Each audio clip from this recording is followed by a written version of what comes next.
श्रीमद् भगवद गीता अध्याय 18 भाग 1 मोक्ष संन्यास योग। दोस्तों, कहानी को लाइक और सब्सक्राइब जरूर करें। श्रीमद् भगवद गीता अध्याय 18 भाग 1 मोक्ष संन्यास योग। दोस्तों, गीता बहुत अच्छी है। अर्जुन बोले, हे महाबाहु, हे अंतर्यामी, हे वासुदेव, मैं संन्यास और त्याग के तत्व को पृथक पृथक जानना चाहता हूँ। श्री भगवान बोले, कितने ही पंडित जन तो काम्य कर्मों के त्याग को संन्यास समझते हैं तथा दूसरे विचार कुशल पुरुष सब कर्मों के फल के त्याग को त्याग कहते हैं। कई एक विद्वान ऐसा कहते हैं कि कर्म मात्र दोष युक्त है, इसलिए त्यागने के योग्य है, और दूसरे विद्वान ये कहते हैं कि यज्ञ, दान और तप रूप कर्म त्यागने योग्य नहीं हैं। हे पुरुष श्रेष्ठ अर्जुन, संन्यास और त्याग, इन दोनों में से पहले त्याग के विषय में तू मेरा निश्चय सुन, क्योंकि त्याग सात्विक, राजस और तामस भेद से 3 प्रकार का कहा गया है। यज्ञ, दान और तप रूप कर्म त्याग करने के योग्य नहीं है, बल्कि वो तो अवश्य कर्तव्य है, क्योंकि बुद्धिमान पुरुषों के यज्ञ, दान और तप, ये तीनों ही कर्म अंतःकरण को पवित्र करने वाले हैं। इसलिए हे पार्थ, यज्ञ, दान और तप रूप कर्मों को तथा और भी संपूर्ण कर्तव्य कर्मों को आसक्ति और फलों का त्याग करके अवश्य करना चाहिए। ये मेरा निश्चय किया हुआ उत्तम मत है। निषिद्ध और काम्य कर्मों का तो स्वरूप से त्याग करना उचित ही है, परंतु नियत कर्म का स्वरूप से त्याग उचित नहीं है। इसलिए मोह के कारण उसका त्याग कर देना तामस त्याग कहा गया है। जो कुछ कर्म है वो सब दुख रूप ही है, ऐसा समझकर यदि कोई शारीरिक क्लेश के भय से कर्तव्य कर्मों को त्याग कर दे तो वो ऐसा राजस त्याग करके त्याग के फल को किसी प्रकार भी नहीं पाता है। हे अर्जुन, जो शास्त्र विहित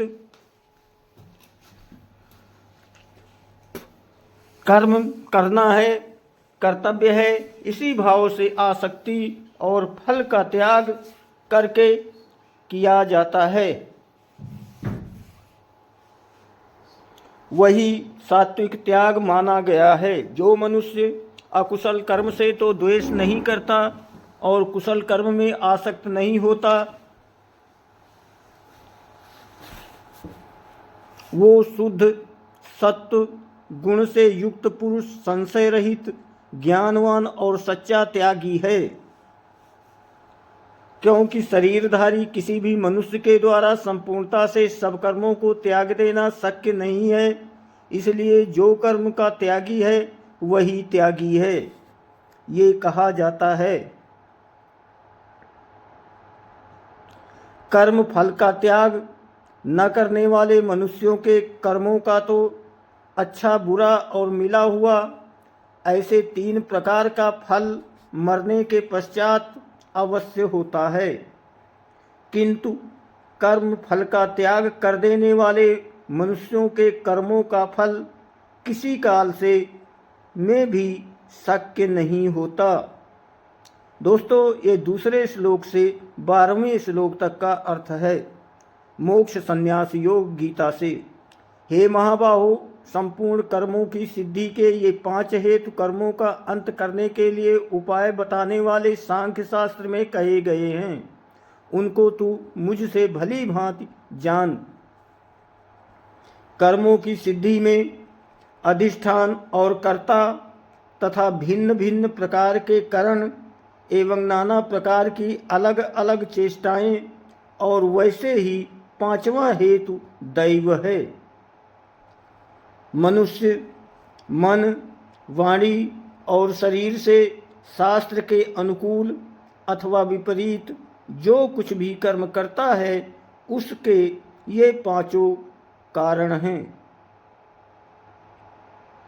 परंतु ऐसा होने पर भी जो मनुष्य अशुद्ध बुद्धि होने के कारण कर्मों के होने में केवल शुद्ध स्वरूप आत्मा को कर्ता समझता है, वो मलिन बुद्धि वाला अज्ञानी यथार्थ नहीं समझता। जिस पुरुष के अंतःकरण में मैं करता हूँ ऐसा भाव नहीं है तथा जिसकी बुद्धि सांसारिक पदार्थों में और कर्णों में लिप्यायमान नहीं होती, वो पुरुष इन सब लोगों को मार कर भी वास्तव में ना तो मारता है और ना पाप से बंधता है। ज्ञाता, ज्ञान और ज्ञेय ये तीन प्रकार की कर्म प्रेरणा है और कर्ता, करण तथा क्रिया ये तीन प्रकार का कर्म संग्रह है। दोस्तों, 13वें श्लोक से 18वें श्लोक का अर्थ है अध्याय 18 गीता ज्ञान संन्यास योग से। गुणों की संख्या करने वाले शास्त्र में ज्ञान और कर्म तथा कर्ता भी गुणों के भेद से तीन तीन प्रकार के कहे गए हैं। उनको भी तू मुझसे भली भांति सुन। जिस ज्ञान से मनुष्य पृथक पृथक सब भूतों में एक अविनाशी परमात्मा भाव को विभाग रहित समभाव से स्थित देखता है, उस ज्ञान को तो सात्विक जान। और जिस ज्ञान के द्वारा मनुष्य संपूर्ण भूतों में भिन्न भिन्न प्रकार के नाना भावों को अलग अलग जानता है, उस ज्ञान को तू राजस जान। और जो ज्ञान एक कार्य रूप शरीर में ही संपूर्ण के सदृश आसक्त है तथा जो बिना युक्ति वाला तात्विक अर्थ से रहित और तुच्छ है, वो तामस कहा गया है।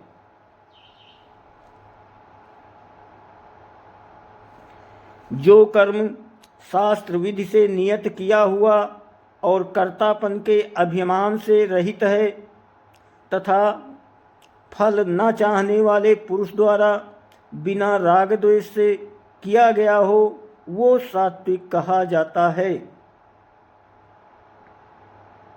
और जो कर्म बहुत परिश्रम से युक्त होता है तथा भोगों को चाहने वाले पुरुष द्वारा या अहंकार युक्त पुरुष द्वारा किया जाता है, वो कर्म राजस कहा गया है। जो कर्म परिणाम, हानि, हिंसा और सामर्थ्य को न विचार कर केवल अज्ञान से आरंभ किया जाता है, वो तामस कहा जाता है। जो कर्ता आसक्ति से रहित, अहंकार के वचन न बोलने वाला और धैर्य और उत्साह से युक्त तथा कार्य के सिद्ध होने और न होने से हर्ष, शोक आदि विकारों से रहित है, वो सात्विक कहा जाता है।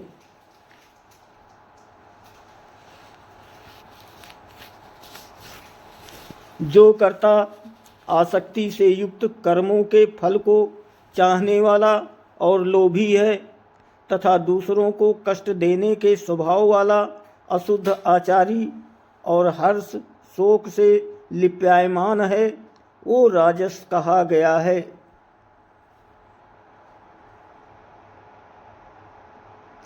जो कर्ता अयुक्त, शिक्षा से रहित, घमंडी, धूर्त और दूसरों की जीविका का नाश करने वाला तथा शोक करने वाला, आलसी और दीर्घसूत्री है, वो तामस कहा जाता है। हे धनंजय, अब तू बुद्धि का और धृति का भी गुणों के अनुसार तीन प्रकार का भेद मेरे द्वारा संपूर्णतया से विभाग पूर्वक कहा जाने वाला सुन। हे पार्थ, जो बुद्धि प्रवृत्ति मार्ग और निवृत्ति मार्ग को कर्तव्य और अकर्तव्य को, भय और अभय को तथा बंधन और मोक्ष को यथार्थ जानती है, वो बुद्धि सात्विकी है।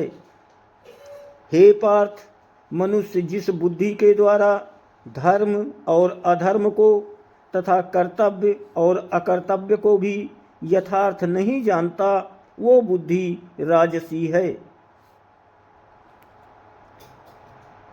हे अर्जुन, जो तमोगुण से घिरी हुई बुद्धि धर्म को भी ये अधर्म है ऐसा मान लेती है तथा इसी प्रकार अन्य संपूर्ण पदार्थों को भी विपरीत मान लेती है, वो बुद्धि तामसी है।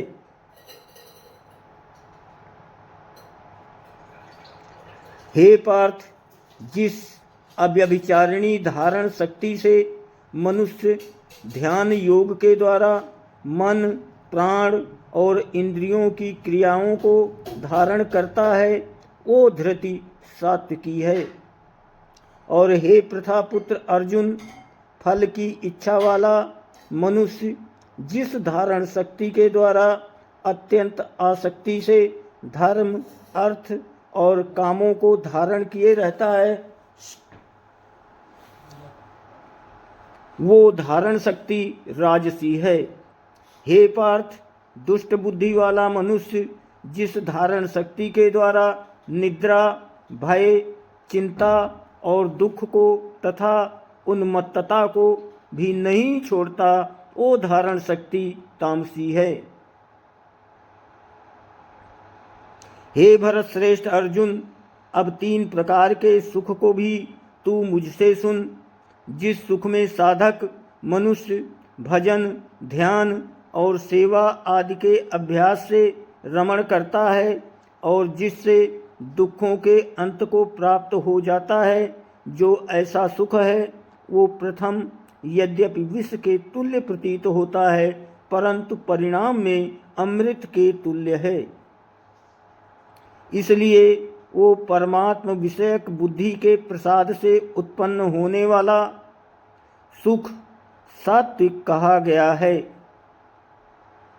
जो सुख विषय और इंद्रियों के सहयोग से होता है, वो पहले भोग काल में अमृत के तुल्य प्रतीत होने पर भी परिणाम में विष के तुल्य होता है। इसलिए वो सुख राजस कहा गया है। जो भोग काल में तथा परिणाम में भी आत्मा को मोहित करने वाला है, वो निद्रा, आलस्य और प्रमाद से उत्पन्न हुआ सुख तामस कहा गया है।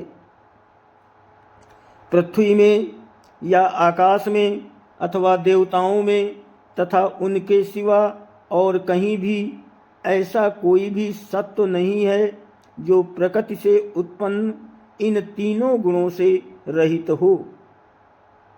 दोस्तों, ये 19वीं से 40वें श्लोक का अर्थ है मोक्ष संन्यास योग अध्याय 18 गीता से। आप सभी से निवेदन है, कृपया लाइक और फॉलो जरूर करें। धन्यवाद।